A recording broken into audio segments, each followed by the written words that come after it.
Look, I don't think we should overthink this. The Bills dominated the Cowboys at home. They're a different team with the home-away splits. They should beat up on this Steelers team. That, Brent, frankly, it's not a great football team without T.J. Watt here. Yeah, exactly. They're going to really miss Watt. But Mason Rudolph has done the most important thing that a backup quarterback can do, and that is don't throw interceptions or fumble the ball. He's protected it in his 3-game winning streak. Now, you got to put an asterisk by that winning streak because the Ravens didn't play many of their regulars in that season ender as the Steelers barged on into the playoffs. But, we've already had one number 7 seed win outright, and that was the Green Bay Packers. First time that a 7 seed has been able to knock off that 2 seed in the wild card round. I have to tell you guys, I was suspicious of what Jordan Love might be able to do. No longer. I mean, everybody's talking about McCarthy. How about Quinn's defense for the Cowboys? I mean, they hung 48 on him. Who saw that coming out of the Packers? Speaking of which, in that matchup, first of all, do you believe there's going to be a change at the head coach? And then what's your thoughts on Dak Prescott going forward for the Dallas Cowboys? Is he someone they could continue to look to win a Super Bowl? Or do you just sit there and roll the dice and say, hey, listen, we'll take the $60 million dead cap hit and move on? That's such a good point, Amal. They have to consider, but first things first. Jerry Jones will decide later this week. He'll talk to his buddies, and I think they'll probably make a head coaching change. There's so many big names available. I wouldn't rule Jim Harbaugh out for the Dallas Cowboys. To tell you the truth, he's talking to the Chargers, I think, today. And, of course, listen, Belichick and Jerry Jones have been friends through the years, and Bill may be at a point in his career, he said, I don't want to run a front office. You guys give me some players. I certainly want to win 15, 16 more games and see if we can win some playoff games. I don't rule that out, even though Atlanta seems to be the favorite. Back to Dak. Covered him at Mississippi State. Really like him. Pull for him. It's hard for me to say get rid of him, but, those interceptions were so costly yesterday. And, Anytime a quarterback throws an interception in a playoff game, it's magnified. So if they do decide to move on because, they picked up Trey Lance from the 49ers, they've still got him there on the sideline. Maybe Jimmy Harbaugh coming in. He's pretty good with quarterback. Maybe he wants to get his hands on McCarthy to come someplace. We shall see. Okay, I want to lock you down here, Brent. So, again, early game coming up in about 25 minutes. If you were to lay it, you lay it with the Bills, correct? I do. I go with the Bills. Okay. I'm going to go with the home team in this game. I certainly do.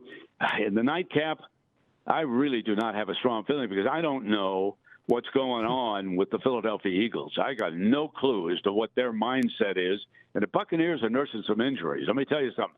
Baker Mayfield's going to come out and play, but he's got injured ribs. He's got a bum ankle. It's going to be difficult getting the ball down the field to Evans. I wouldn't take a side. I'm just going to sit back and enjoy game 2. Brent, can I just real quickly use one of your words? Back in 1957, you were just a wee little lad. And until last night, the Lions had only won one playoff game, Brent, since 1957.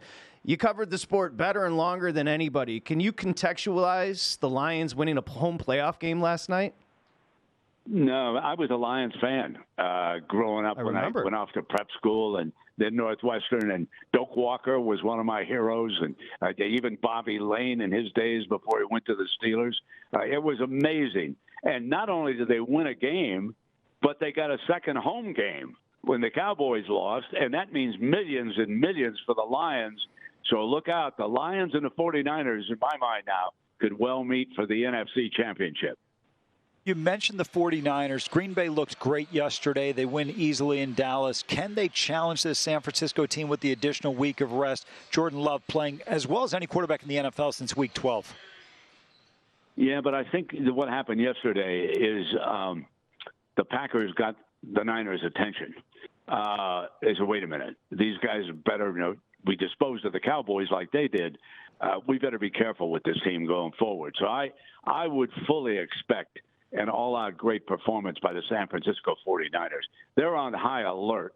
They know that they can't let Jordan Love move up and down the field like he did in the first half against the Cowboys. Have you seen a better rookie playing the quarterback position, Brent, than C.J. Stroud?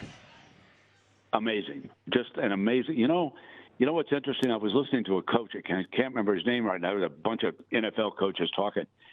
And the one compared him to Terry Bradshaw. And I thought, that is a good comparison because he doesn't throw with his shoulder as much as many. He kind of flicks it out. And my wife and I were sitting there watching the game, and we said one of his TD passes for Houston, that ball's just floating through the air, and it's right on target. He's very aware. Amal, you didn't tell me you had such a great Buckeye in C.J. Stroud. I mean, oh, my goodness, what a good-looking rookie quarterback. No, to answer your question, unless it's Joe Burrow. Joe Burrow was great as a rookie, okay? But certainly C.J. Stroud is his equal right now. Brent, Kansas City's going to, looks like, probably go on the road for their first playoff game in Mahomes' tenure, assuming Buffalo wins this weekend. How much of a different challenge is it for Patrick Mahomes and Andy Reid? Because they've been at home for the last 6 playoffs. I mean, the only place they have to go is the Super Bowl. And looking at possibly going to Orchard Park with the elements in play and that crowd in a different situation, how much of an impact could it have on KC? Oh, it could be huge. Let me tell you, there's a little bit of fool's gold involved with the Chiefs' win. The Dolphins, the weather clearly impacted everything that they had been able to do during the season. And Tua, growing up in Honolulu, going to school in Tuscaloosa, playing professionally in Miami, you got to believe that it hampered his game throughout the night. The other thing about the Chiefs that I want to point out, their tackle situation is almost a disaster, okay? They've got injuries, and then they have penalties. I think Taylor led the league in offensive lineman penalties. The middle of the offensive line is pretty good. And even though Rice seems to be stepping out as a go-to guy, it still is not as good a receiving core as Patrick Mahomes has had through the year. The Chiefs will have their hands full in Buffalo. Believe it. Brent Musburger, 2 minutes, Brent.